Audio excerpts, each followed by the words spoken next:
Hello, Amity City. It's 3 a.m., and I think I have taken more cold and flu medicine than is ethical or legal. I don't even know how to describe how not great I feel. I had some weird dreams yesterday, and anyways, I promised we would talk through my research into the thing I tracked down into the sewers. The Swamp Specter. What it is, why do I think this creature is that, and more importantly, what can we do about it? First off, though, before we start, my intern Mark can now talk. We gave him a mic in the booth so you guys can hear him. Say hi, Mark. Hi, Mark. Very funny. Mark is going to be helping with some of my research, and if he has anything to interject, now he has a button, so he can do that. Also, Mr. Cat has still not been claimed, so if you happen to know the owner of this fat, fluffy, white and gray cat, please let me know, so I can return this sweet little guy to his owner. Thank you, Mr. Cat. Also, if no one claims him, I need name suggestions. Mr. Cat doesn't seem to like his temporary name. I even called him Dr. Cat for a bit, but that didn't seem to make him very happy either. With that, let's get into my research. The Swamp Specter. Amity City is built on a pretty massive region of swampland, and when the city was founded in 930 PD by the Aburn family, they hadn't really accounted for how spongy the ground would be. This wasn't a huge problem until the 1020s, when the entire city sank. Hence, the Undercity that now lives in the sewers. The Swamp Specter was first mentioned in 935. People who lived in the city reported seeing like a bear just wandering around the swamp. They said it looked like it was wearing clothes made out of vines and leaves. Several people claimed it kidnapped their kids. Normal cryptid in the buckle shoe era things. However, the kidnapping thing got me thinking. The mural I mentioned and its lair, it showed a large plant-covered creature with its arms wrapped around a bunch of animals and small human figures. I guess maybe it does kidnap kids. So I followed that line of thought. I looked into kidnappings in or around sewer access areas, especially ones where the culprit was never found, or things that just hit that weird part of my gut that knows when a case is occult. I only found 10. Out of the 10, 9 of the children were never found, and each of the 10 children were taken from homes with a lot of domestic violence police calls on record. The only kid who was ever found, she was found unharmed and happy. She never actually talked about what happened. In fact, she's pretty violently oppositional to interviews with the police. She lives out in Altusburg now, so I don't have a great way of reaching her outside of social media, which she doesn't have. Let's run some ads and some music, and then we can get back into it. Does your home experience random power outages? Is the winter cold pushing through those single-pane windows? Call Hebersham & Sons. We pride ourselves on quick, discreet maintenance that your landlord will never even notice. We're here to help you, not bow to the landman's greed. Visit our website to book a discreet appointment today. Hebersham & Sons. There are a lot of us.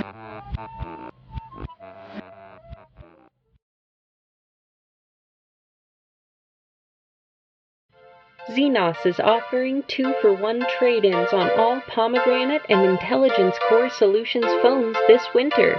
Upgrade your phone and a loved one's phone when you start a new plan in any of our 200 Xenos stores around Fredonia.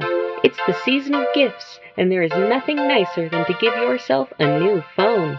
All Xenos phones come preloaded with international calling, so if you have any friends or family on the front lines, you can call them at no extra charge.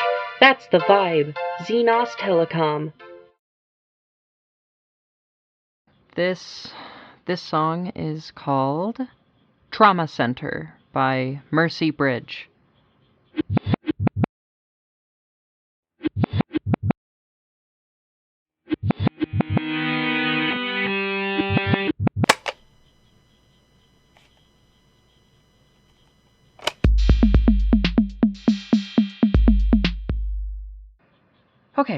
Okay, back into it. The legends around the Swamp Specter, who I am going to rename at some point because that name is super dumb, mostly center around two concepts. Some of them state that it is a devil born in the swamp who feasts on children and small animals because his devil parents didn't teach him how to do devil things good or go to church every weekend. Which tracks with the bones I found in its bed. It did seem to have a small collection of human and animal bones, so my first thought would be that it's eating them. However, that does not make much sense when paired with its surviving victim. She was almost protecting it whenever the police tried talking to her, and why just grab kids with violent parents? Just to twist the knife, torment them a little further so you can have an even sadder kids' meal? That feels... The cave painting was something peaceful, almost familial. I wonder, what if it's protecting them? The homeless I've asked around the city have been really cagey about it.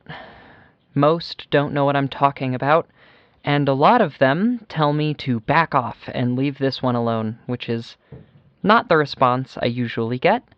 So I asked my friend, the young man with the fox who helps me with cases from time to time. I asked him, and, well, he told me he would only talk about it if I gave him some candy, so I went and bought him some food. He's the one who originally gave me this case, if you forgot. I asked him to tell me exactly what happened when him and his messed up dog encountered the creature, and he told me it was pursuing them, trying to get in front of them. It was fast, and every time it got close, it tried to grab the two of them. I asked the kid if he had heard any of the other displaced members of the city talk about it, and he said a few people disappear throughout winter. They go down into the tunnels and vanish until spring. He said they're kind of culty about it. They come back in the spring, clean, well-fed, and happy, but no one really knows where they go. My hypothesis would be that they just stay down in the tunnels, taking care of it, and being taken care of in return. Why would a group of homeless people go spend all winter with a giant plant bear that eats children? There's not a whole lot of logic in that. So what if it's down there trying to rescue people? I don't think it's cognizant. I think it's more animal than person, but I really think it just has a desire to protect things, like a warden or some other kind of guardian. Something in my gut tells me it didn't want to grab my friend and his fox because it wanted to eat them. It wanted to help them stay warm and safe. Maybe it finds kids with abusive parents so it can keep them away from that situation. Maybe the ones that stayed missing are just still down there or left town to get a better life. That does not explain the bones, though. When I saw its nest, it looked arranged, tended to. Maybe those are graves for the creatures it couldn't save. Look, I know I'm doing a lot of reaching and speculation, but I don't have a ton of information on this one. I'm kind of just taking shots in the dark based on the few testimonies I can gather. When Mr. Cat and I went back down the tunnel, its home was even more trashed. The mural was covered with that weird symbol, its bed was crushed. The plants that had started growing down there were wilting and dying. So I figured I could look into the symbol that someone put over its cave painting. It's a circle surrounding like a capital T with two lightning bolty zigzags that give it horns with a little thing in the middle. I guess if I could figure out what trashed its nest, I could go ask them. So I did some digging, I did some bribing of my police contacts. What I found was a string of 48 murders, going back 3 months. Each one came with something odd. One murder would be a corpse with almost black blood that was thick and looked like it hadn't moved in years. Or the victim had hundreds of improperly healed broken bones, or a pool of blood and no corpse. And now we have a ruined nest. Look, I don't think anything needs to die. I detest that vampires kill people, and when a werewolf kills a person, that upsets me. Surely there is a way for vampires to feed that doesn't involve violence. Werewolves seemingly only turn when they're scared. The Screecher, to my knowledge, the Screecher's never actually killed anything. I think monsters and people can coexist. And if someone is going around killing monsters en masse, I hate that as much as I hate when I hear that a monster may have killed someone. So, if someone killed the Amity City Mama Bear, then I have a few questions. Do you remember how I said I found a seed sitting in its nest after its home was destroyed? Well, I planted it. What if it grows into a new one? At the very least, we'd get an answer on if it's eating kids or not. To me, it seems like this animal is trying to protect others, or at the very least, comfort them as they die. So I'm gonna keep chasing down leads on this weird symbol and... Ads glare. Oh, yeah. Sorry, I got too into it. Let's do that. Burrito Castle is bringing back its four most beloved seasonal items this winter. Come get a chicken 7-layer burrito or a spicy pork quesadilla. Wash it down with a Faust Energy Peach Pit only at Burrito Castle. Cops, EMTs, and fire department personnel eat free every Friday. Veterans eat free every Saturday. And as always, soldiers wounded overseas in Arovia or Belvac always eat free. Burrito Castle. Be the king. Come to the Amity City Zoo. After a year of renovations, we're open and employing a new program. For $20 per adult and $15 per child, you have access to the entire 6-acre zoo. But for just $30, you can enjoy our new immersive experiences. You can pet the zebras, experience training time with our penguins, sit with the red pandas, see behind the scenes in our zookeeper-only areas, and feed the wolves.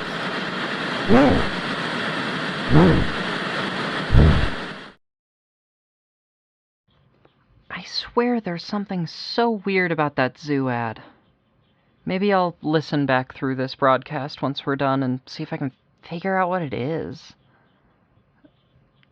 Anyways, this song is Romance Arcade by NXD Lunar.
Okay, let's finish this out.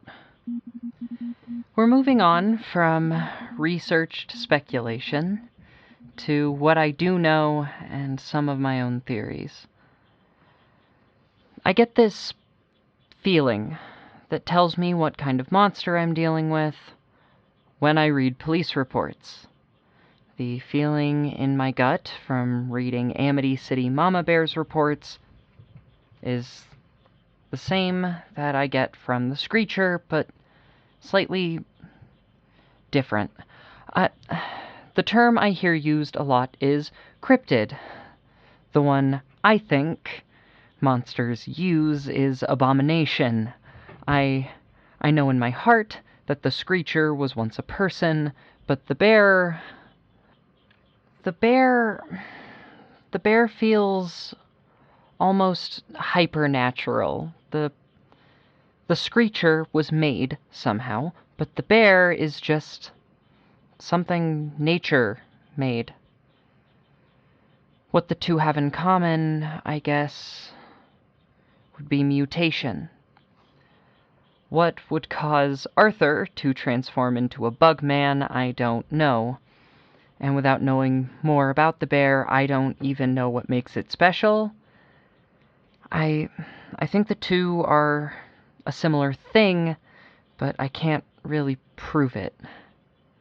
I'm growing the seed for a new ACMB, Amity City Mama Bear, working title.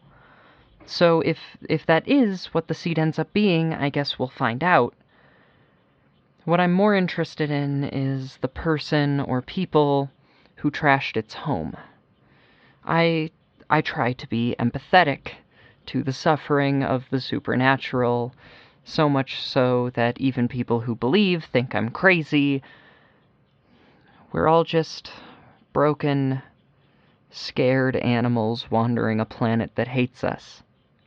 The only logical move is to survive, and survival can be ugly, but it doesn't have to be.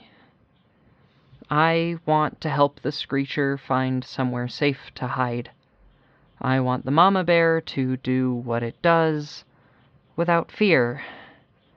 I want to help the vampires of this city find a new food source. So, if someone is killing monsters in my city for no good reason, know that I will figure out who you are. I'm going to figure out why you do what you do, and if I don't like the answer, I will find a way to expose you. These creatures deserve a chance to choose a better path. They deserve a right to survival, both human and supernatural alike. Good morning, Amity City.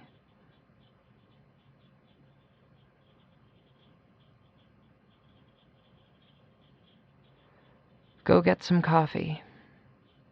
The sun rose again today to give us another chance to be better.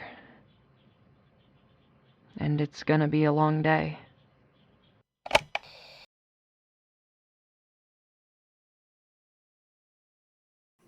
Amity After Dark is an unfiction horror podcast produced by Livewire Stories. This show is written and produced by Gwen Fullman. The music you heard in this episode was made by Gwen Fullman. Claire White is played by Gwen Fullman. Mark is voiced by Theo. Advertisers 1 and 2 were voiced by Gwen Fullman. Advertisers 3 and 4 were voiced by Theo.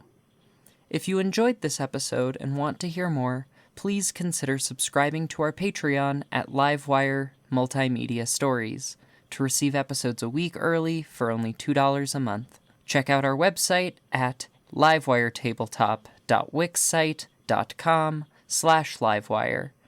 Subscribe to us on YouTube or join our Discord in the description below.